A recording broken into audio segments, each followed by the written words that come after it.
What up, guys? Happy Sunday. So, there are so many news stories that I wanted to talk about this week. There's been so much crazy nonsense that's been going on, and there was so much that I just didn't get a chance to talk about. I was like, why don't I just do an impromptu live stream on Sunday afternoon sometime after I've had time to have coffee and food and shower and do all those things that normal human beings do? And apparently that took me until 5 o'clock in the afternoon. And that's just the way it goes sometimes. So this is going to be just I don't know if this is going to be a regular thing or if this is just going to be a thing we do for today, but I thought why not just do an impromptu stream called Effed Up News Stories of the Week. And if you guys like it, it could be a regular thing. We'll see how it goes. But before we get into it, Dragon Water with the first super chat of the day. Mount the like button. Hello, Carlin. Best wishes. Thank you, Dragon Water. Guys, mount that like button, please. You let YouTube know. At least, perhaps in hopes that I'm going to do something interesting today. So let's see. Let's dig into it. Let's get started off. So, guys, just so you know, if I know some of you don't like to be on Twitter. I know. But just as an FYI, a lot of times how I use my Twitter account is not just for shitposting, although that is a large portion of how I use my Twitter account these days, but I do actually use it as kind of like a notebook. So Twitter is the place where I tweet stories that I want to talk about, that I want to go back and read. Oftentimes you'll see things I'm looking at on Twitter before I actually cover it on the channel or anywhere else. And so make sure, like, if you are on Twitter, make sure you're following me at Dr. Carlin B, DrKarlynB, also known as the Knitting Witch of the West for the moment. For all sorts of reasons that have to do with Twitter drama. Also, just because I think it's funny, all right? Janice Zeal says, the like button has been pawed at and claimed. Thank you, Janice, for mounting or doing whatever you want to do with that like button. It's up to you. I guess it's our like button, really. Whatever you do in the privacy of your own home with the like button is really your business. But the other thing I want to promote is, of course, my Locals community. Locals is the best place that you can support my work. It is a place that we have nice, calm conversation that we can actually get to act like human beings. If you want to come join Locals, it is actually free to join. You can just sign right up, kb.locals.com. The information is down below somewhere. But if you want to support my work, you can sign up to be a supporter. It starts at $5 a month, or you can do $50 for a full year, giving you 2 months for free. And that not only helps support my work, but it unlocks a whole bunch of perks in the Locals community, including being able to comment on posts. One of the reasons that Locals has no trolls is that you do actually have to have a buy-in. You have to have a little skin in the game, as Dave Rubin might say, to be able to comment on posts, which is what keeps the community nice. But you're also going to get 2 Zoom calls a week with me. You're going to get Craft and Bitches. We actually just had a 2.5 hour Craft and Bitch, Stitch and Bitch, Witchcraft, Bitchcraft. How there are like 18 different names for this in my Locals. But basically, we gathered on a Zoom yesterday for like 2.5 hours. I was knitting. I finished a shawl. I finished this shawl right here. I haven't even taken a picture of it yet. So preview here first, but someone was making stained glass. Other people were cleaning, doing laundry. They were drawing. We're doing all sorts of stuff. We're also doing a book club in my Locals. We're currently reading The Fountainhead. So if you want to come join our book club, get reading, because it's a big, thick book. 35 hours on audiobook. I'm listening to it when I'm dragging my ass back to the gym, which I really don't want to do, but I'm forcing myself to do. But we do all sorts of stuff in my Locals, so kb.locals.com, and come and join us. Dragon Water says, I think you are the knitting, I don't know what that word is, queen, I'm going to take queen of the world. Hey, man, I try. I do my best. All right, guys, let's dig into the news, the effed up news that I didn't cover this week already. Let's see. Okay, so I've got a whole bunch of stories pulled up here, and we're just going to kind of go through them one by one. The first one is more of just like a clarification, because Bill Cassidy, Senator Bill Cassidy, MD, was tweeting yesterday about the budget bill. And let us not forget, I believe, someone correct me if I'm wrong about this, but didn't Senator Bill Cassidy also vote to remove Trump from office in impeachment? Is this the same guy? Because he was tweeting nonsense yesterday about the budget bill. And of course, I honed in on one specific tweet, which he says, third, critical race theory is not in, or not the budget, the infrastructure bill. Infrastructure. There it is. Everything is infrastructure. He was tweeting about the infrastructure bill, and he says, critical race theory is not in this bill, never has been. Equity is not a catchphrase for CRT. Language in this bill does not change current anti-discrimination laws at all. So, guys, pop quiz for the chat. Why is Senator Bill Cassidy full of shit? You guys have it on the screen right in front of you. It's right there. It's not even not even really a quiz. It's like this is like an open book quiz. In the chat, why is Senator Bill Cassidy full of shit when he says that critical race theory is not in the infrastructure bill? Nat D says, best news this week was comic shop Star Wars vet. I have no idea what that is, but I will take your word for it. I don't know. Well, I'll explain to you why I think he's full of shit. Because critical race theory and equity have exactly the same goal. Exactly. Yes. Dragonwater said equity is the goal of critical race theory. One does not exist without the other. And so for him to say that equity and he is technically correct, right? This is like he's obfuscating like a Democrat, isn't he? Like he is technically correct that the definition of equity and the definition of critical race theory are not the same thing, but the goal is the same. So what I'm going to recommend you guys do is start thinking and listen, man, I'm not like James Lindsay. I'm not giving you the academic definitions of stuff. I'm going to talk about brass tacks, how things manifest in the real world, what they mean when they're practically applied. Critical race theory in practice. James Lindsay might say critical race theory in praxis. I don't care. However you want to call it, but we need to start thinking about some terms as being interchangeable because effectively they do really manifest as like the same dang thing. So critical race theory, anti-racism, equity, they're all the same.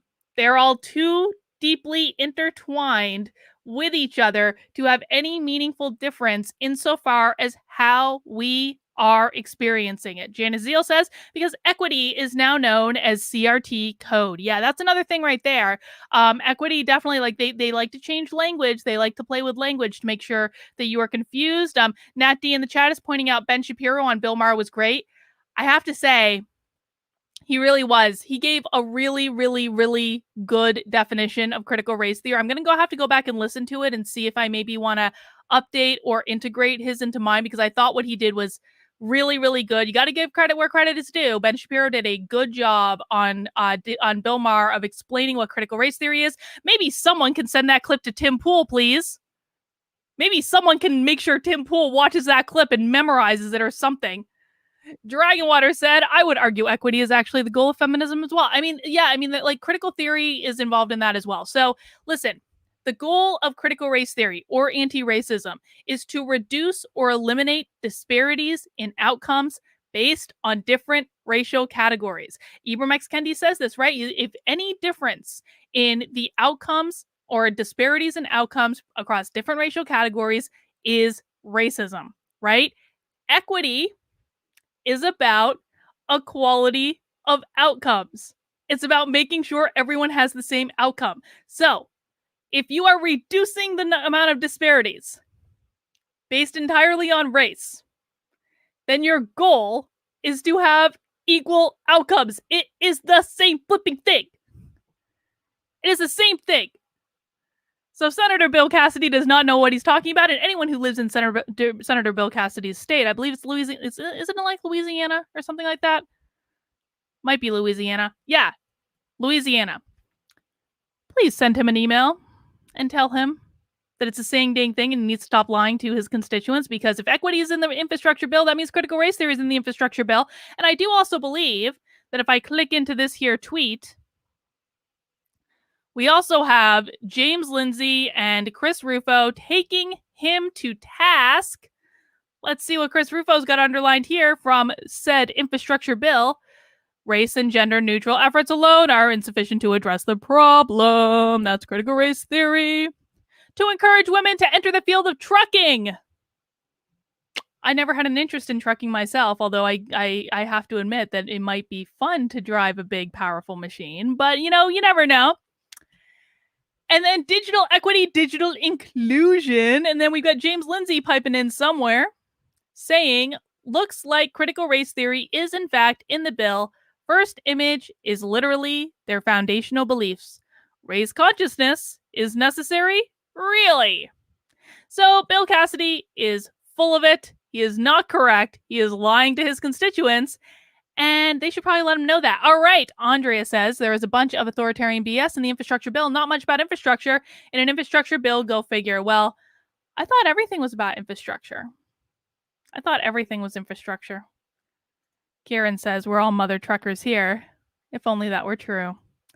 If only Kieran. All right, guys, next up we have this story. Now, guys, this story is crazy. And I was actually covering this story from the beginning. We are actually going to have the mom involved in this story. Her name is Nicole, or I think it's Nicole. It's Nicole or Nicoletta or something like that. I'm sorry, Nicole. Nicole. It is Nicole. It's Sunday. I knew it was Nicole, and then her Twitter name was something else, and I was confusing myself. No, it is Nicole, and I've actually been DMing with Nicole because I've been covering Nicole's story from the beginning. This is crazy. This is crazy town. So she's actually going to be on the channel on Thursday, I believe at 4 p.m. on Thursday, to tell us what's going on. But this is a story about a mom in Rhode Island who is being sued by the teachers union for asking what her kid is learning in school. This is some authoritarian, crazy, crazy town nonsense. It is so, yeah. Reagan says, I'm happy to see guests coming back. Yeah, I'm excited too. I've got a couple great guests coming on this week. We've got Dr. Mark Young coming on Wednesday, and then we've got Nicole on Thursday. So we're going to start getting some more guests on the channel, which I'm really excited about. Rhode Island Teachers Union sue mom to stop release of critical race theory lessons. The National Education Association chapters claimed they are only trying to protect their members from harassment by national conservative groups. The Rhode Island mother who turned to public records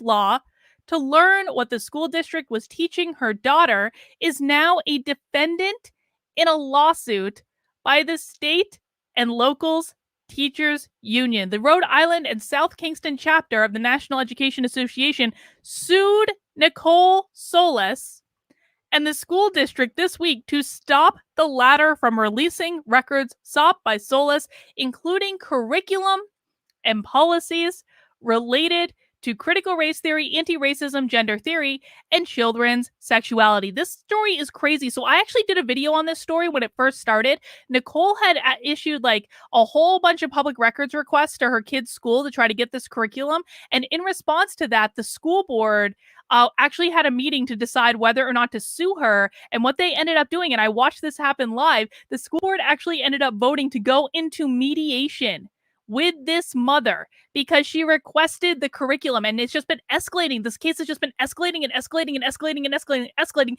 They have sent her so much crazy stuff. If you look at her Twitter, she's posting everything. She's doing exactly the right thing. She is posting everything publicly. It is fantastic. I've been retweeting a lot of it. And it's just it just gets more. Apparently they sent her a whole bunch of pages of information, but literally everything was blacked out and redacted. Let me see if I can find it real quick. She was tweeting about this earlier. Let me see if I can just find it real quick, and then we'll read the rest of the article. Where is she? There she. Okay, this is Nicole. See, this is why I was confused by her name. Her Twitter is Nicoletta0602, and so I didn't want to get it wrong. But look at this. Look at what the teachers union or the school did. Look at this. They sent her. South Kingston School District produced thousands and thousands of blacked out pages for one public records request and originally told me to pay $9,000 for them. Look at this. Everything's blacked out. It's absolutely nuts. Jenny's getting inky with it. Oh, that's not Jenny's getting inky with it. Oh my God. There's Jenny's getting inky with it. Says, why do they keep pushing for women to do jobs most women don't want? Makes me wonder. I mean, hey man, I don't have any problem if women want to drive trucks. If you want to drive a truck, that's your business. Who really cares? Dragonwater says collective bargaining is good, union are evil. Yes. Dr. Drew is awesome. I met him a couple months ago. He's a good guy. All right, let me continue with this article. The chapters filed a motion for a temporary... Hang on. Yeah, we read that. The chapters filed a motion for a temporary restraining order and preliminary injunction on Thursday, asking a Rhode Island Superior Court judge to personally review alleged personnel files sought by Solus to determine if their public interest outweighs personal privacy interests of teachers. They're okay, pop quiz for people in the chat. Do teachers have personal privacy interests when it comes to teaching in public schools? Do teachers have personal privacy interests when it comes to teaching in public schools? If you've been watching my videos, you know the answer to this. I'm just going to give you guys a second to chat in. No. No.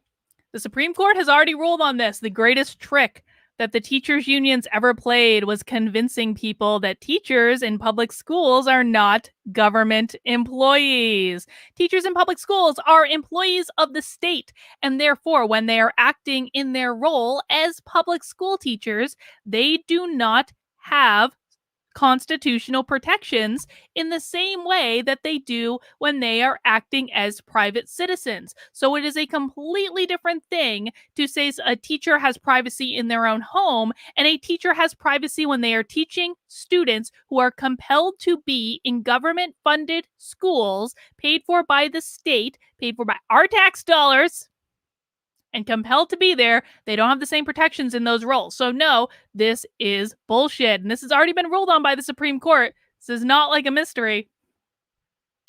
And they all know that. Among the records they fear will be released, teacher emails that may or will contain discussions about critical race theory curriculum that include names and personally identifiable information. Thursday's motion pushes back on the assumption that the union wants to stop parents from learning what their children are taught. The union expresses no opinion on the requests of copies of school curriculum. Well, then what is your problem? The chapter says, citing their use of the Access to Public Records Act, but they warn that the district is presently working on a response that contemplates the release of an additional 90,000 records. Okay, Nicole Solis's daughter is in kindergarten. She's in kindergarten. Why do they have to release 90,000 records to show this woman what they are teaching her kindergartner? These are the important questions that we asked on Effed Up News of the Week Sundays. Dragonwater says how rights work with private charter schools. I mean, it's a little bit different because, like, if private schools are not funded by the government, well, in theory, and students aren't compelled to go there, so it's a little bit different. But public schools, teachers are employees of the state. Nicole tweeted, today, the teachers union NEA filed another lawsuit against me, this time a temporary restraining order and preliminary injunction. Will teachers unions bullying moms be an everyday thing now? Oh, teachers unions have been bullying moms for a while now. Cornell University law professor William, whose Legal Insurrection Foundation has filed similar public records requests to the South Kingston School District, wrote Wednesday that the lawsuit makes little sense on its face. The district is not shy about asserting exemptions, as evidenced by the hundreds of fully redacted pages it turned over to Jacobson's Foundation. There's no reason to believe that the information that concerns the union qualifies as public records. My initial take is that it smells collusive. South Kingston doesn't want to provide records, and the union is helping them out, Jacobson theorized. The district previously proposed suing Solus, this is what I covered in my original video, to stop her from filing requests 200 through May, but backed down after an outcry. Jacobson was baffled by the request for the judge to review documents in chambers. Seriously? If that's the case, the Superior Court is going to have to hire more judges. Oh my God. So we're going to have Nicole on the channel on Thursday at 4 p.m. and she's going to tell us the story, and she's not afraid about speaking out. So I think that's going to be a pretty good chat. Mark your calendar now. Emily L. says, as a first consequence, the intelligence of the teacher is not free. It is confined to receiving the aims laid down from above from John Dewey. What a great quote that is. Jenny's getting inky with it, says, well, that's our tax dollars at work. Oh, sorry, that's our tax dollars being wasted. The school districts and the teachers unions are good at that, aren't they? All right, so that's that story. And of course, We have the media. The media. It's so funny. Wasn't it like a month ago that everyone was like, critical race theory isn't even being taught in schools. We don't even know what you're talking about, Carlin. You guys don't even know how to define critical race theory. Critical race theory, of course, isn't being taught in schools. And today, we have the Los Angeles Times, rinky dink little paper, issuing an editorial what critical race theory is and isn't, and why it belongs in schools. I thought critical race theory wasn't being taught in schools. Have we already moved on so quickly? Here is one of the things that really worries me about the timeline that we're in is that everyone has I feel like everyone has permanent short-term amnesia about everything, about absolutely everything. I feel like we all forget things that happened in the matter of a week. What critical race theory is and isn't, and why it belongs in schools. Race, I'm going to be honest, I haven't read this yet. This is going to be a little bit of a reaction to it, but I think we can kind of suss out what's going on. I just want to pick this apart, this editorial, and you guys are here, so why not? Race is a touchy subject in this country at the most easygoings of times, and these are not the most easygoings of times. The issue is especially fraught as the nation struggles to come to some kind of racial reckoning after the murder of George Floyd, who died under the knee of a white police officer. That happened over a year and a half ago, and they still use it for everything. It's not surprising, then, that a renewed call for ethnic studies in public schools has caused a nationwide wave of contentious school board meetings, with opponents of such courses hurling accusations of indoctrination and, in some cases, attempting to recall the election of the leaders they elected. Well, here's our first problem right here, Los Angeles Times. Critical race theory has nothing to do with a call for ethnic studies in public schools. That is not what it is. That is not what it calls for. You are lying, and it is only the second paragraph of this article.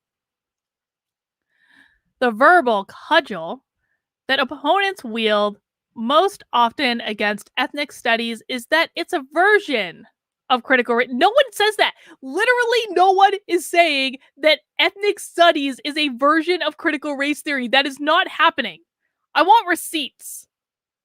I want the LA Times to provide receipts. That is not happening. That is a lie. An area of academic study that has emerged during the 1970s and has lately become the French saying I can't pronounce. More than 10 Republican-controlled states have moved to ban the teaching of anything about critical race theory in schools, even though many people have very little idea what this complex vein of scholarship is. Critical race theory is an academic ideology that started in the 1970s that says racism exists everywhere in every person, in every system, in every interaction, in every institution, and the job of the critical race theorist is to explore how racism occurred in any given circumstance. They're not exploring if racism occurred, they're exploring how racism occurred, because racism is always assumed to have occurred. What many of its detractors do realize, and what they can't stand, is that critical race theory challenges the notion that this is a land of equal opportunity for all, regardless of race, ethnicity, or background. Oh, here's our second lie. Did anyone catch the second lie? I'm going to read this sentence again, and then I want you to chat in what the second lie is. What many of its detractors do realize, and what they can't stand, is that critical race theory challenges the notion that this is a land of equal opportunity for all, regardless of race, ethnicity, or background. Is it, and what's the lie in that sentence, guys? I'm going to keep going, but what's the lie? I want to see it in the chat. As it should. This is a land of equal opportunity, but only for some people. In these groups, opportunity has been passed from one generation to the next, while other groups have perpetually left out. One of the main tenets of critical race theory is to point out this reality and make students of all backgrounds aware of the impact it has on their lives almost every day. Ding, ding, ding. You guys are so smart. You guys are so smart. Sour Kiwi says equality or equity. Equal outcomes. Reagan says CRT is about equity, not equality. You guys are so smart.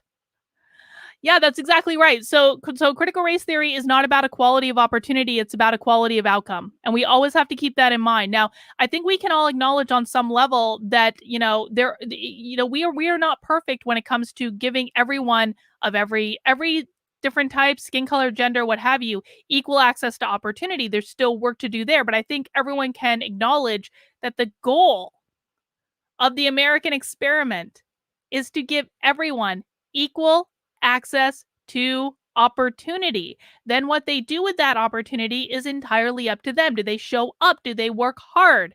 Are they consistent? Do they do it every day or do they flake out? Things like that.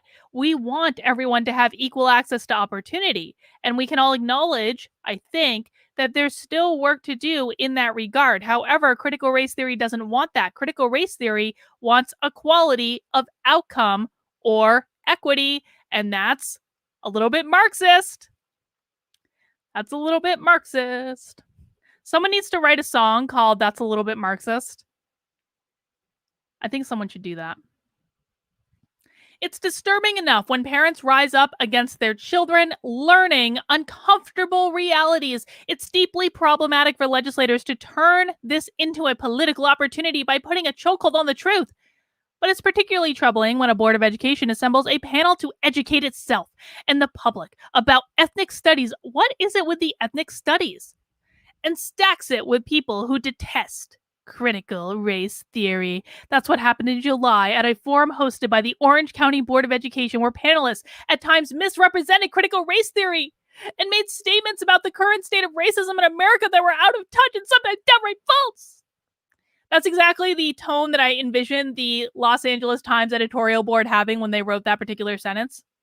Dragging Water says a lot of people also don't understand the difference between an opportunity or outcome. Also, oftentimes, opportunity is a outcome of your choices. Yeah, I think that's a really, really fair point on both accounts, Dragon Water. The panelists repeatedly talked about the dangers of teaching children that systemic and institutional racism exists. And now they're going to pretend like those are real and proven concepts. Watch. Overall, their presentations went something like this. Once the Jim Crow's days were over and the Civil Rights Act of 1964 was passed, racism in this country was pretty much regulated to an isolated acts of hatred. We're all one and we need to unify. Besides that, look at black students' dismal scores on the standardized math test. Clearly, what's needed to help them is more math instruction, not ethnic studies. Well, I mean, if a student has bad scores on... Wait, hang on. Guys. The Los Angeles Times just argued that the way to get black students' math scores to improve is to give them more ethnic studies classes. You guys catch that? We're all one. We need to unify. Besides, they said, look at the black students' dismal scores on standardized math tests. Clearly, what's needed to help them is more math instruction. Not ethnic studies. Is that what issue does the Los Angeles Times have with that? Now, listen, again, critical race theory is not about ethnic studies, but I'm just going to say that it's probably true that if you're having a problem in math, you need to take more math. I'm just saying. They conceded that low-income children might have been stuck in underfunded schools before, but now the federal aid has raised per pupil for funding them. There's little reason to worry about inequality in education. And one panelist brought up the tried and largely discredited old saw of mishmash theory. The idea that if black students are given a boost into selective colleges, the classwork will become too hard for them. Yeah, this has actually been proven. They've proven this. That if you put black students through affirmative action into highly selective colleges that they are not prepared for, they are not going to be as successful. They're just not going to be. That's been proven. It's also, by the way, just common sense. One other concern voiced by some attendees at the forum was that critical race theory teaches white children that they are oppressors and black and Latino kids that they are perpetual victims. Well, it's not teaching that to Latino kids anymore. They've now moved on. Now they're trying to make Latino kids be oppressors too, by the way. They've moved on. CB says, saw CRT in the English grammar paragraph questions. I'm not sure what that means, CB, but okay. They have a point. Some badly fashioned curricula based on critical race theory separates and isolates groups and implies that white students should feel guilty. That's neither inherent to the theory, nor is it its aim, says Teresa Montano, professor of Chicano and Chicana Studies at Cal State Northridge. Teresa is a liar. Teresa is a liar. Teresa is a liar. That is inherent to critical race theory. Sorry. A proponent of critical race theory, Montano was originally scheduled to be on the panel but withdrew, saying she's been told this would be a conversation by ethnic studies experts, but that instead it was a stacked panel of people who are uninterested in discussing ideas. Montano was pretty much correct, but her presence was missed. She could have informed some very uninformed people about what critical race theory is. She's not even a professor in that area. I'm sorry, like, by her own title, she is not a professor in a subject matter that would have, like, I mean, like, you could argue she probably has been exposed to it, but that's not related to critical race theory. Sorry.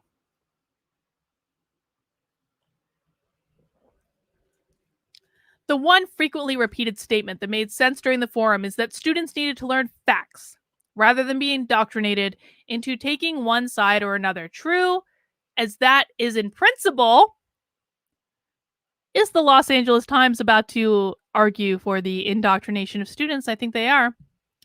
True as that is in principle, the discussion showed that what is considered a fact really is a matter of individual or group viewpoint. The Los Angeles Times editorial board has just argued that there is no such thing as facts.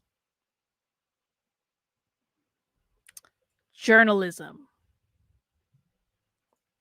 At the heart of critical race theory is the concept of systemic and institutional racism, the notion that racism isn't an occasional aberration of individuals acting in biased or hateful ways, but entire systems that have built up over this nation's history that put people of color at a perpetual disadvantage and that will take purposeful action to remedy. Six Semper Tyrannis says when you lower entry standards for minorities but keep them high for white and Asian students, common sense dictates that minorities will struggle. I mean, there's also something to be said for the fact that, like, listen, not everyone is meant to go to an Ivy League school.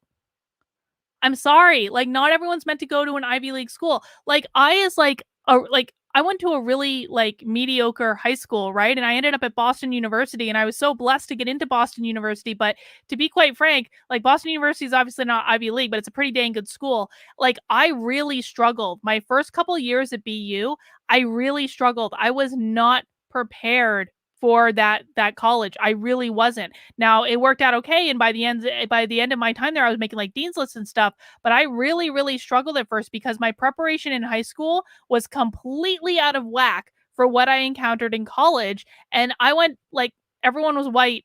Actually, that's not true. There may be like one or two non-white kids in my high school, but there weren't really many. And it was a very small school in a very, like, white state. So that's not just. I'm not saying this is just, Black or Latino kids. I'm saying that everyone who comes from shitty high schools are going to have a harder time, particularly when you get into the like more elite universities. It's just the way it is.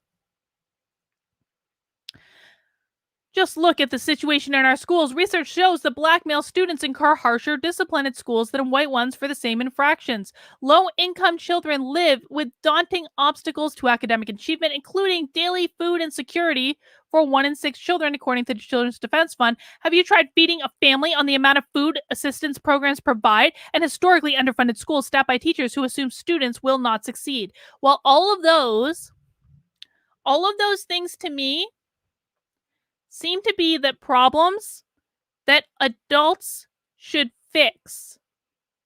The solution to any of these problems is not teaching children that white people are oppressors and that everyone who is non-white is oppressed. That is not going to solve any of these problems. What if instead of teaching critical race theory in schools, we took that energy and harnessed it to fixing these problems? That would be a much better use of energy. Dragonwater says, so does that mean it is only the author's opinion that the oppressor-oppressed dichotomy isn't part of CRT? Of course it is. Of course it is. It's an attitude that rubs off.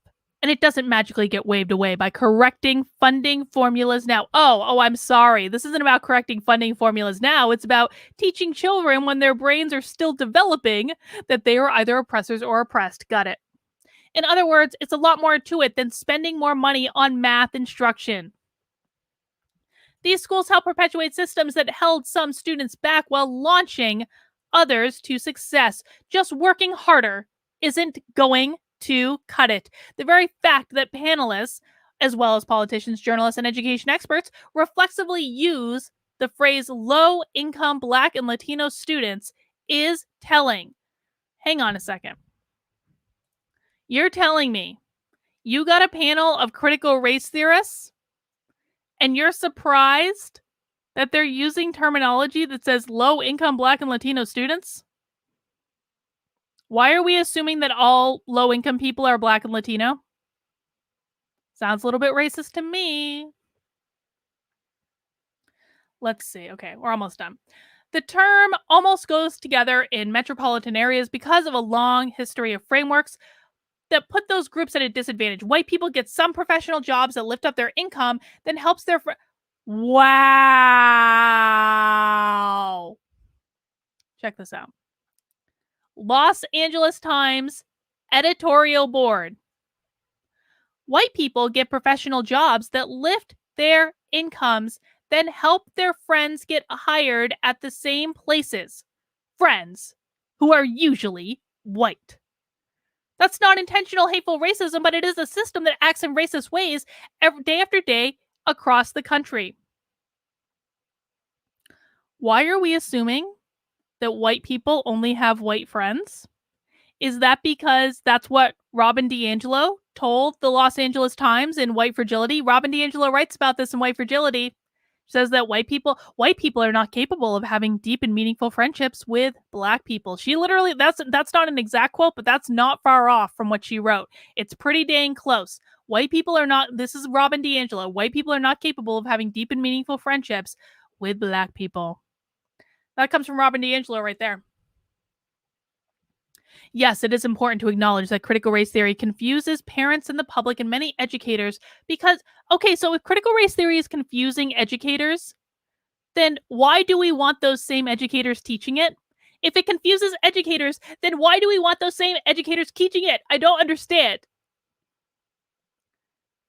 Because its adherents take different views about how it should be interpreted and used. Those who rail against it point with some justification at the first draft of California's Model Ethnic Studies curriculum, which Montana played a role in creating. It attempted to inculcate in students the ideas that capitalism is, like racism, a form of oppression and power. And ding, ding, ding, ding, ding, there we go. There we go. There we go. California's model of ethnic studies, which is what these parents were protesting in the dang first place, attempted to inculcate in students the idea that capitalism is, like racism, a form of oppression and power. Guys, fill in the blank for those in the chat. Critical race theory is not about race, it is about blank. What is in that blank? Critical race theory is not about race. It is about blank. What do you think is in that blank? And in the meantime, while I'm waiting for those answers to come in, guys, please make sure to mount that like button. And if you're new here, please make sure you subscribe to my channel. Just give it a double check. Give it a double check. Even if you think you're subscribed, just give it a double check. Subscribe, then hit that bell. Turn on notifications. That's going to make it much more likely you see content when I post it. But mount that like button, please. Power! Yes! Critical race theory is not about race. Critical race theory is about power. And what are they using that power for? To destabilize the system. And what system am I talking about? Capitalism. Bomb Globe says, racism solved. Great job, everyone. Yes. Yes, yes, yes. Dragonwater also says, thank you for the support, Dragonwater. I came from a small high school in rural Northern California with an IEP for learning disabilities and had a hard time in college, and honestly I'm not sure I actually deserve my psych BA with the grades I got. Well, Dragonwater, you made it out. You did the work. Don't ever let anyone feel like you don't deserve what you've earned, buddy. The curriculum left no room for the idea that there might be another side and that students should research and debate in meaningful ways. Huh. Huh. Does that sound like something we want in public schools? The curriculum left no room for the idea that there might be another side to destroying capitalism, and that students could research and debate this in meaningful ways because that's what critical race theory does. It takes away your ability to dissent from critical race theory. The same was true of its one sided and loaded take on the Israeli Palestinian conflicts, its list of social justice groups worth studying, and various other topics. It might not matter what's in the model curriculum, which has been overhauled in response to several volleys of critiques. School districts don't have to use it, even if the state mandates an ethnic studies course as a high school graduation requirement. And that might be the biggest problem at all. In very progressive areas of the state, something akin to the original troublesome model curriculum is being adopted. In conservative areas, ethnic studies will likely be watered down to a modern version of last week's National Brotherhood Week. Wow. So the Los Angeles Times basically is decrying the fact that in conservative areas of the state, they don't have to use a curriculum that teaches that capitalism, like racism, is a form of oppression and power, and that there's no meaningful room for debate in that curriculum. And the Los Angeles Times, like, that's really something we should be teaching. Damn you conservatives for ruining everything. It is true that students should not be proselytized to and told what to believe, but they need to be taught the truth. The nation's truth of its most marginalized groups must not be glossed over. Students should be researching the very rich and thorough, disturbing topic of this nation's racial history and creating realities, learning both sides of controversial topics, and debating those with others as they learn to reach informed and independent opinions. The Orange County Forum is the chance to demonstrate that very thing. If these adults can't be bothered to do open-minded research and deliver balanced reports based on full facts, how can we expect students to carry it off? If nothing else, the bias shown by panelists and board and most of the audience illustrated why an ethnic studies course is needed in our high schools and why the study of systemic and institutional racism needs to be a part of it. All right. So the Los Angeles Times wrote an entire editorial about why critical race theory should be taught in schools, using the argument of students need to learn systemic and institutional racism. And they never even properly defined those terms. Congratulations, Los Angeles Times. You did exactly what the colleges wanted you to do. Dragonwater said, debate is dysfunctional, leads to people shouting past each other. No learning. I agree with you there, Dragonwater. It's why I generally do not debate. All right, guys, we've got a couple stories left. We've got a couple good ones. The last one, you guys are going to want to stick around for the last one. You really, really are. You really are.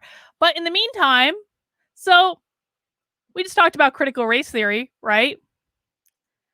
How about critical rock theory? Critical rock theory.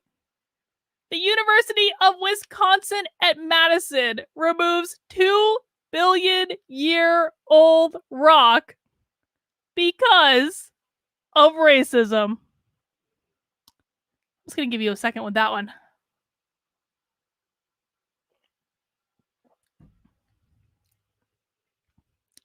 Yeah. I covered this story on the channel way back when this whole shenanigan first started, but apparently, so I covered it when there was just a debate about whether or not to remove the rock. Guess what? The rock has now been removed. The rock has been removed at a cost of, well, they say it's less than $50,000, but then I had this other story here that said it was going to be between $30,000 and $75,000 to remove a rock. To remove a rock from a publicly funded school's campus. So we'll go with $50,000. That might be somewhere in the middle. That is the tuition of like at least 2 or 3 students at this school. They spent the equivalent of multiple students' tuition to remove a rock because of racism. Jenny's getting inky with it. Says, best, it's the same thing they did to the birds. Or bet it's the same thing they did to the birds. The former Chamberlain Rock was a painful symbol of racism.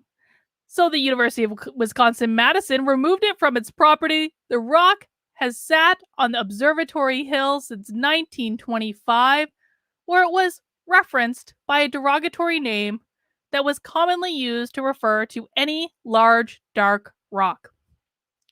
Last November, students testified that the rock was a daily reminder of past and present injustices faced by students of color. Chancellor Rebecca Blank accepted the recommendation. The Wisconsin Black Student Union, in partnership with Native American student organization Wuxsheet, endorsed its removal. This is about a rock, a very large rock.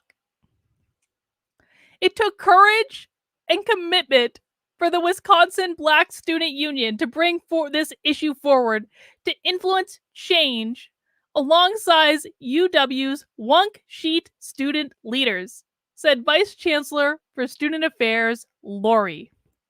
In the midst of demands for justice following George Floyd's murder last summer, the students wanted change on campus and they worked hard to see this through. While the decision required compromise, I'm proud that the student leaders and the collaboration it took to get there, everything is about George Floyd. Everything. Every damn thing. Nat D says, I don't have a problem with CRT, gender studies, or LGBT history, but it should be optional, never mandatory. Make it available only for 9th and 12th grades. No, that's not a solution. First off, because 9th through 12th grades is compelled state education. So no, you cannot make it like, dude, not all schools have optional classes. My high school did not really have optional classes.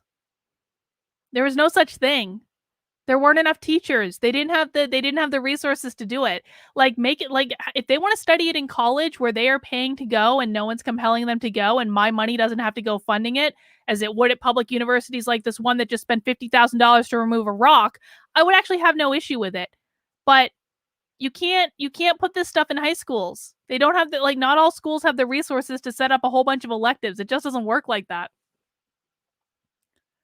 I had a choice between like two different electives. I mean two. I had to choose one or the other. That was it. And it was shop and home ec. I chose home ec and I learned how to sew and how to bake muffins. And I didn't want to use the saw in shop class. But that was it. That was the only electives they had in my high school. Let's see. UW-Madison senior Nayla, who served as president of the Wisconsin Black Student Union during the 2020 to 2021 academic year, joined staff and students who watched the crane lift the rock of the early morning off the ground. Post-millennial, you need a copy editor. This sentence is filled with errors. I'm sorry. Joined the staff and students who watched as a crane lifted the rock off the ground early Friday morning.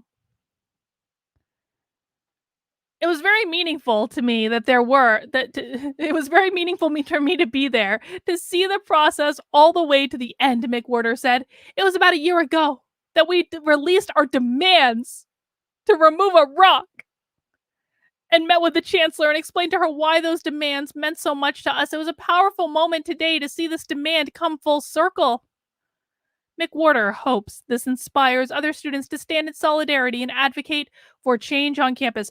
Okay, what part of this student's campus experience has been meaningfully changed by the removal of a giant rock? I'm so confused.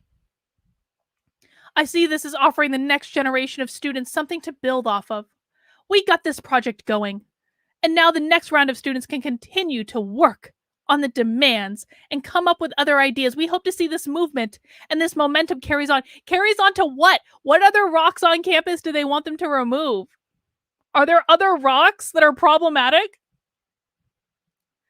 The rock, dated nearly 2 billion years old, is a rare example of a Precambrian era glacial, I don't know what that word is. It was a monument in honor of Thomas Chamberlain, a geologist who served as the president of the university from 1887 to 1892.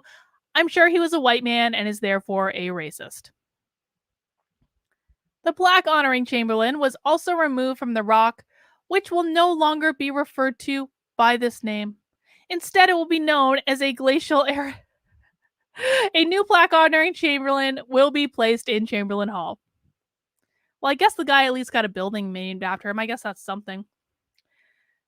UW-Madison historians could not find evidence that the racist term attached to the rock in 1925 newspaper article was used in any capacity by the university, but they note that the KKK, was a pervasive presence in the Madison area in the early part of the late century.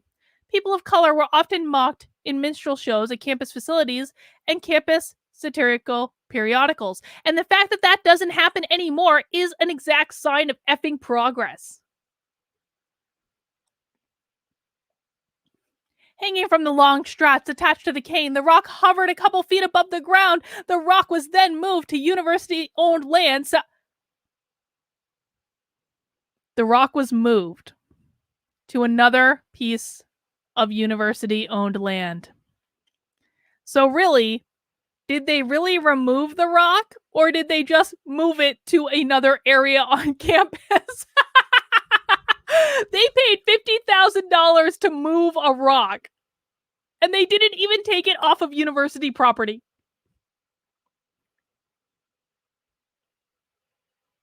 Can we just think about that for a second?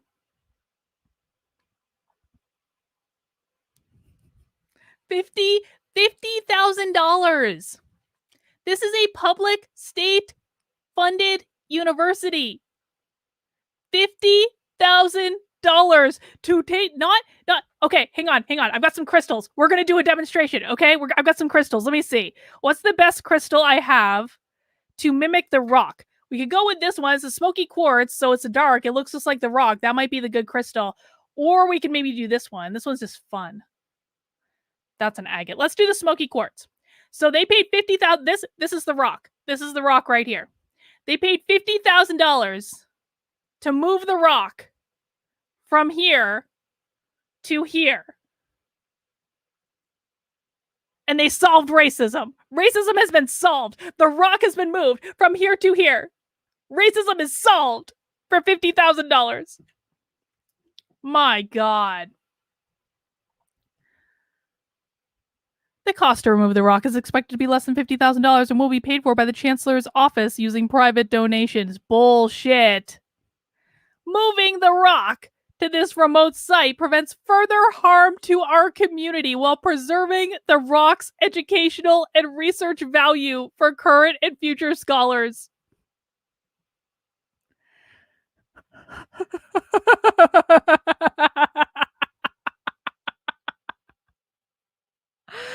I'm going to read that again. This is like gold. This is gold.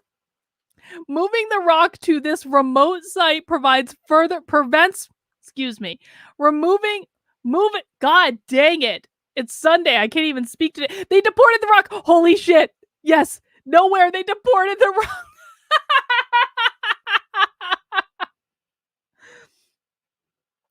Moving the rock to this remote site prevents further harm to our community while preserving the rock's educational and research value of current and future scholars, says Gary Brown, Director of Campus Planning and Landscape Architecture, who led the search for the rock's new location. There was a fucking search committee to figure out where to put this giant rock.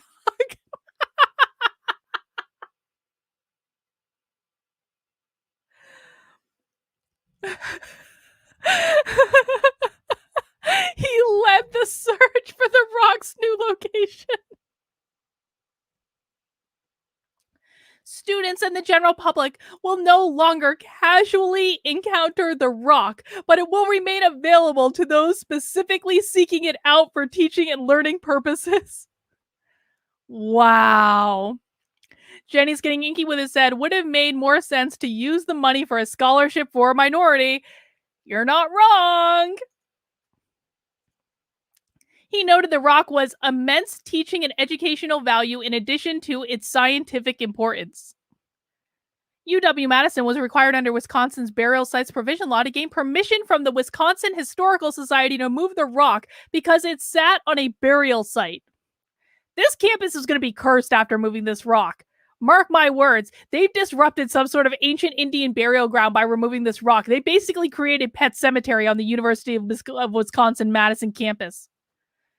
The rock was near effigy mounds that were sacred to Native American burial sites. I told you, they have disrupted a Native American burial ground by removing this rock for $50,000. This campus is going to be more haunted than ever. Cats are going to be coming back to life. Stuff's going to be happening. Dragonwater says, I am imagining someone searching for the rock, the actor's new home. My God, perfect. We worked closely with the Wisconsin Historical Society and our colleagues in the Ho-Chunk Nation to assure minimal, if any, disturbance to the sacred burial sites nearby, said Brown. Although the rock did not sit on top of a burial site, it was located within a protective Native American burial area. Bill Quackenbush, Tribal Historic Preservation Officer for the Ho-Chunk Nation, and Zachary, a project manager with the Archaeological Research. Can you even imagine for a second how much money and how many resources went into moving this effing rock? This is crazy.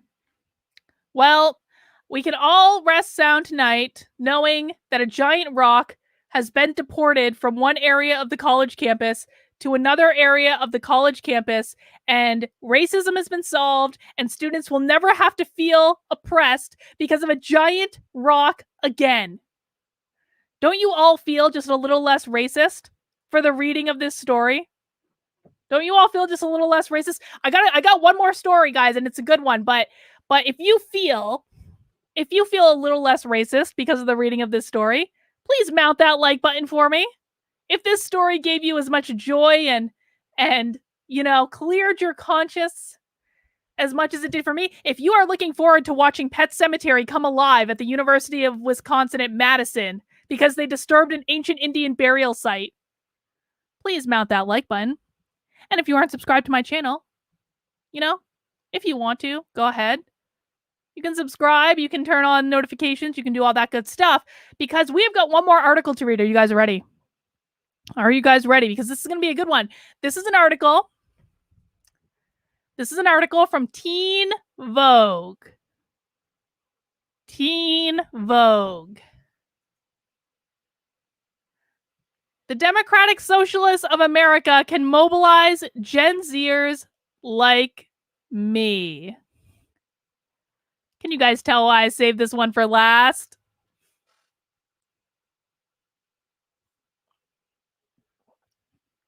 Freaking rock, I swear to God. Yeah, Justice, no. Teen Vogue. Teen Vogue. Now, I know I'm old, but like back in my day, Teen Vogue talked about like clothes and nail polish and stuff like that. And now we're talking about the Democratic Socialists of America. Let's see what Teen Vogue has to say about the Democratic Socialists of America. Some of the defining life experience that helped develop political consciousness takes place when we are adolescents. Oh, doesn't Teen Vogue know that? Senator Bernie Sanders engaged in solidarity, organizing with Koreans as a high school student during the war. Angela Davis grew up surrounded by civil rights organizers in segregated Birmingham, Alabama, and was introduced to socialism in a high school class. One of my local Boston DSA City Council candidates, Kendra Hicks, received a copy of Pedagogy of the Oppressed at age 16. I'm a 17-year-old socialist. For my generation, a fascist presidential administration, she doesn't know what fascism means, obviously, pandemic, economic collapse, and historic uprising for Black lives has shaped our worldview. Let's just hang on. Let's just ponder this for a second. Imagine you're 17 years old and you really think that our world is shaped by a pandemic, an economic collapse, and a historic uprising to save Black lives. We are so fucked, ladies and gentlemen. We are so incredibly fucked. There was a time when we thought Gen Z was going to mirror like the greatest generation, the World War II generation. Um that time has passed. But that's what it was looking like for a long time. It was looking like Gen Z was going to mirror the greatest generation in their actions and their behaviors and things like that. That time has passed. That time is gone. These kids are wacky. They're crazy, and it's because of the schools. It's not their fault. It's because of the schools. Dragonwater said a while back, Teen Vogue published an article about how to do something I'm not going to say safely. Yeah, we're not going there, Dragonwater. You're not going to trick me, Dragonwater. These defining events and movements have caused Gen Z to become more disillusioned with capitalism and the white supremacist bourgeoisie state of older generations. As the youngest delegate at this week's Democratic Socialists of America's National Convention, I urge members of my generation to mobilize towards building a socialist future.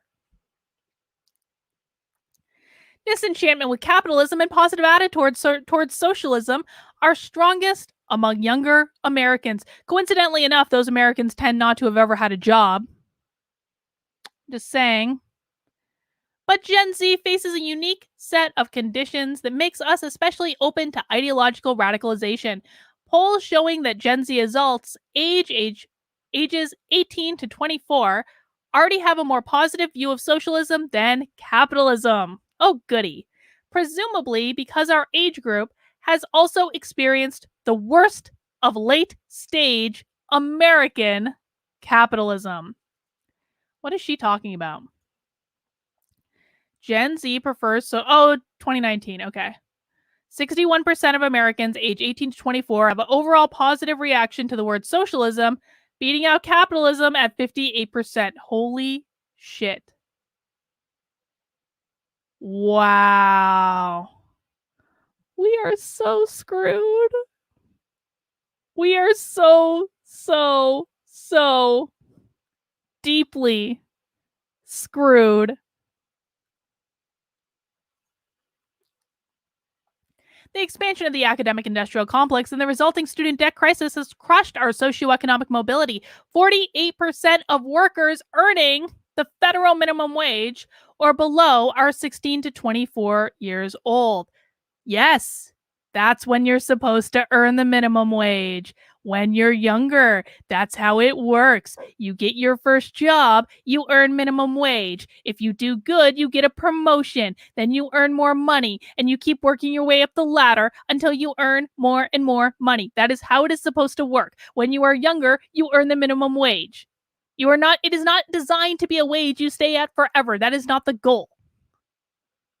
People are so dumb. And I don't necessarily mind when 17-year-olds are dumb. Like, 17-year-olds should be dumb, but, like, she damn well should have parents teaching her better than this. And that wage hasn't increased since I was 5 years old. Some may argue that young people don't deserve a living wage because we don't need to support ourselves. But countless teens work to provide for their families or pay for college, not just to earn spending money. We have watched capitalism fail time and again, having experienced two of the country's worst recessions in 2008 and again in 2020. Well, that wasn't because of capitalism, dear. That wasn't because of capitalism.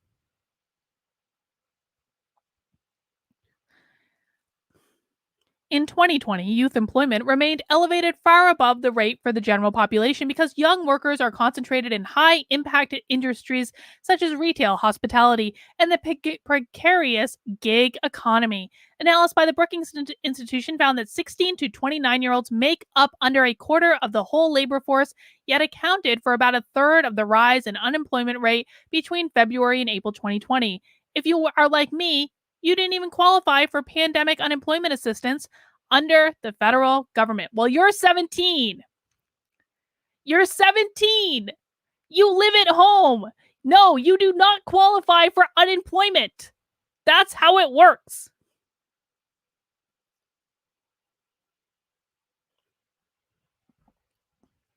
Yeah, exactly. Exactly. Real capitalism has never been tried. Kind of true. Well, not never, but not lately. When I regained employment after Massachusetts reopened, I witnessed capitalism's lack of regard for human life firsthand. Going to work meant risking my life to perform labor because the ruling class had decided that dead frontline workers were just collateral damage of their for profit motivated reopening.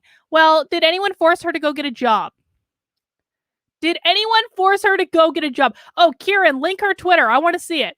Did anyone force her to go get a job? No, they did not. She is 17 years old. No one forced her to go get a job and put her life at risk. I worked in a restaurant from July to November 2020 when it closed again because of COVID-19, and I joined the DSA that October. My belief in socialism was strengthened during my time as a frontline worker. Dude, I'm sorry. If you work in a restaurant, you're not a frontline worker. I'm sorry. I do not consider people who work in restaurants, and we don't even know what her job was. I do not consider people who work in restaurants to be frontline workers. You're not a nurse. You're not a doctor. You're not even a flipping candy striper. You're not checking people out at the grocery store. Oh my God. Hang on. Kieran has done her Twitter. Let me see. Karen, it says that account doesn't exist. Try again, please, if you are inclined. Let me see. Where was I? Something about her death and sacrifice as a frontline worker. Here it is. My belief in socialism was strengthened during my time as a frontline worker, but it originated earlier when I first became engaged in politics through climate organizing. I recognized capitalism as the root cause of the climate crisis and realized that the environmental justice for which I was fighting posed a threat to capitalism's very existence as a system of profit and exploitation. Thank you, Karen. Appreciate it.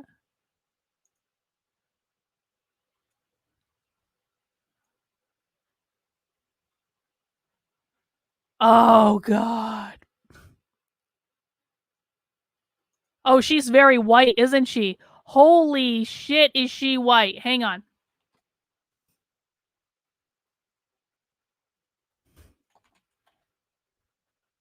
Look at this. How white is she? And if she lives in Boston, her parents aren't doing too badly. I'm going to tell you that right now. Wow. All right, let's finish this, then maybe we'll peruse her Twitter feed. Looking at the world through the lens of class, conflict, and historical materialism has made everything I have ever been able to explain make sense. So many of my questions can be answered. What continues to mystify me is how anyone my age can still have complete faith in capitalism, a system that is driving our planet to literal inhabitability. The climate crisis is a unique condition that necessitates Gen Z's commitment to socialism. The DSA's Eco-Socialist Working Group explains the liberation of people and the planet are necessarily intertwined and dependent on the dismantling of our exploited capitalist production process and the making of society to serve the needs of people and planet, not profit. No other crisis in our history has posed such an existential threat and moral obligation for radical change. In our economic political systems, human survival will depend on revolution.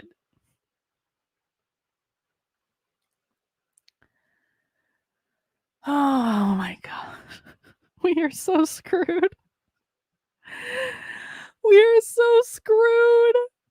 Jonathan Jackson Jr., the nephew of Black revolutionary George Jackson, posits that when it finally becomes more attractive for one to fight and perhaps die than to live in a survival mode, revolution starts to become a possibility. Facing the climate crisis, we must understand survival mode. Under late stage capitalism is more than just an enduring system of labor and exploitation. It means enduring the results of this system, one that requires not only labor exploitation, but the endless exploitation of the Earth's natural resources. Yo, they're going to be using this. Guys, we all need to keep in mind, like, this is funny to read and we can all have a good laugh, and then we can look at, like, exactly how white this girl is and remind ourselves that she probably has very rich parents because she lives in Boston, and Boston is not, like, the cheapest place to live in the world. Um, we can laugh at all that, but let us just remember for a second that this is real, and that it's not, like, out of the realm of possibility that we're going to be hearing the calls for the dismantling of our system, i.e. the goal of critical race theory, anti-racism, equity, all those things, due to environmental concerns. They're going to use the environmental movement as an argument to dismantle capitalism. Everything comes back. Everything these people do comes back to an argument of dismantling capitalism or destabilizing the system. That is what everything comes back to. Last summer, if you recall, they made the calls that looting was okay because property rights are white supremacist, and therefore it's okay to loot because there's just reparations. Property rights are white supremacists. That's calling for the dismantling of capitalism.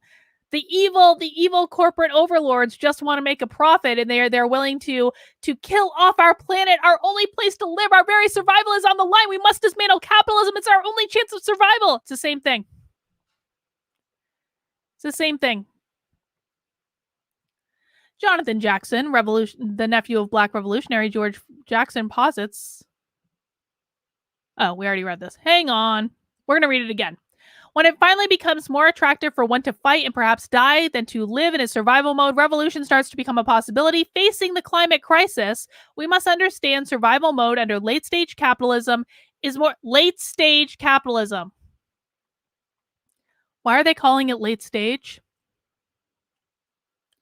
Is more than just an enduring system of labor exploitation. It means enduring the results of the system, one that requires not only labor exploitation, but the endless exploitation of Earth's natural resources. We will have to survive floods, heat waves, forest fires, and air pollution. Watch our homes sink underwater, the collapse of food supply chains and power grids that give out. The working class will suffer, while the rich will be able to move to higher elevations and build safeguarded homes. Kind of like Cory Bush, yes? Organizing won't be driven just by a desire to improve our quality of life, but by an impulse to save humanity. Dragon water reference to cancer. Yeah. Gen Z has already demonstrated our ability to organize and mobilize. It was the young Black activists who led Black Lives Matter protest and young allies who participated and made it likely the biggest movement in U.S. history. Young voters are turning out in record numbers, and in 2020 propelled Joe Biden to victory in key states. Well, they fortified that election, didn't they? Our digital fluency provided us with a unique platform to organize, disseminate information, and share our beliefs. Social media exposes us to new ideas that antagonize our current belief systems, induce change, and push us towards ideological clarity.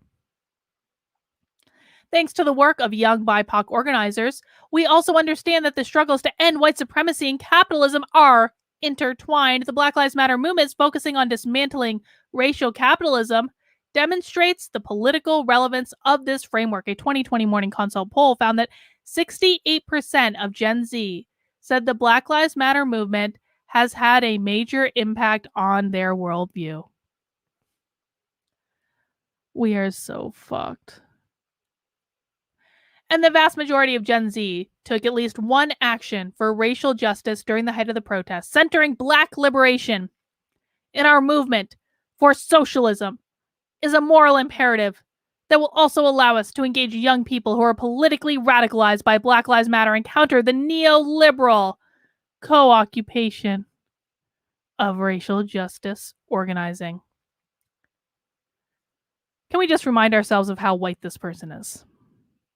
Very white. Do we need to make it bigger? Very, very, very white. The tools to build interracial, intergenerational, working class power are here. If we, the generation whose souls have not yet been crushed by capitalism, choose to use these tools, we can shift the tide in favor of socialism, the only system that will guarantee us a livable planet and life unburdened from economic exploitation, crushing deaths, and racial caste. Oh, isn't it funny? Isn't it funny she's calling for a life without racial caste when critical race theory basically advocates for racial caste? Just saying.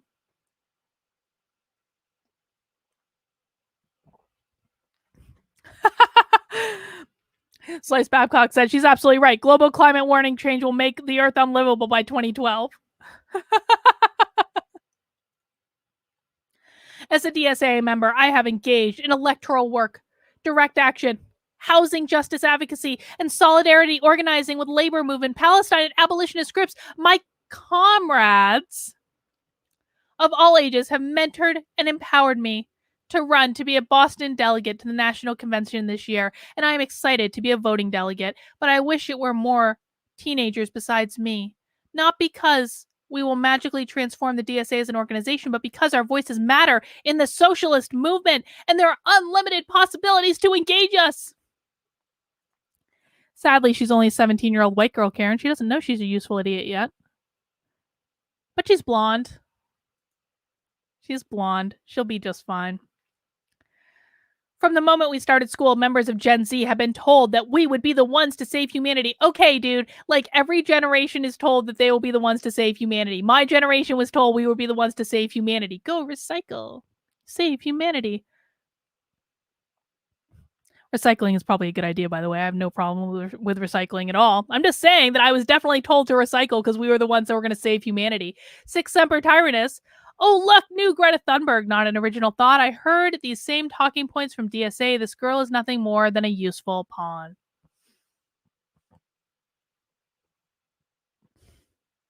I'm pretty sure she's a real blonde.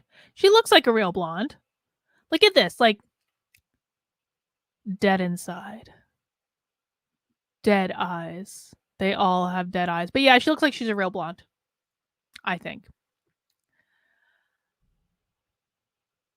The concept of Gen Z saviorism shifts the responsibility to fix our world's problems from the shoulders of older generations and systems that cause the problems to younger generations who will be forced to bear the brunt of the impacts. We are not saviors, and we will need to be activated in a socialist way. As passionate as I am about youth organizing, above all, I believe in the power of intergenerational organizing. We're counting on millennials, Gen Z, and even boomers to guide us into the socialist movement so we can work together to empower the working class. I urge the socialist movement to meaningfully invest in youth activism and the once in a lifetime opportunity we have to mobilize Gen Z. And I urge my peers to join their local DSA or YDSA chapter and start organizing. The future belongs to young people, but there is no future for us under capitalism. Thank you, Teen Vogue. Thank you, Teen Vogue. How crazy is that? All right, guys. Well, that is all I have for Effed Up News of the Week. Now, remember, you can follow me on my Twitter, Dr. Carlin B, where I post, like, basically use Twitter as my notebook to post things I'm thinking about or stories I want to read. And that way, you'll know exactly what Effed Up News I find before we even do this. Did you guys enjoy this? Was this a good new kind of Sunday 5 p.m. thing to do? Let me know if you enjoyed this in the chat. Make sure you mount that like button if you did. And of course, one of the very best things you can do to help me out and support my work is by joining my locals community. You can join for, well, you can actually join for free. I mean, technically you can join for free and just see what's going on in the community. You can watch some ad-free video. But if you want to support my work and get access to all of the perks in locals, $5 a month or $50 a year for 2 months for free. And you can come and join my locals community. And maybe since you guys seem to enjoy this, maybe I will make this a regular Sunday feature, like kind of later in the day on Sunday. We'll call it 5 o'clock. 5 o'clock worked out well this time. And we can do Effed Up News of the Week. We'll have to see how it goes. Sometimes I'm traveling on Sundays or sometimes I have other things to do. So it doesn't always work out, but I will try my best because you guys seem to enjoy it. It seems to be a good time. To round out some super chats, The Fringe said Scandinavian countries are capitalist too. They just have better ethics than Americans and don't corrupt it maliciously like Americans tend to. Oh, that's funny. I was telling Victor the other day, I was like, I want to watch Vikings again. I want to watch Vikings again. Vikings was such a good show. I never saw the later seasons of Vikings either. I only saw the earlier ones. Shannon says BLM affected my worldview, but not in the way they wanted. It helped inspire me to brush up on my history and realize the evils of communism. Exactly. And then Dragonwater says, this was awesome. Made me want to live in Captain Planet thought, less stupidity. Well, guys, I will do my very best to make this a weekly thing or a regular thing. At least I'll always let you know when I'm doing it. I had a good time. It was nice to be able to run through a bunch of stories at once. That's all I've got for right now. Mount that like button on your way out the door, and I'll see you guys soon. Have a great rest of your day.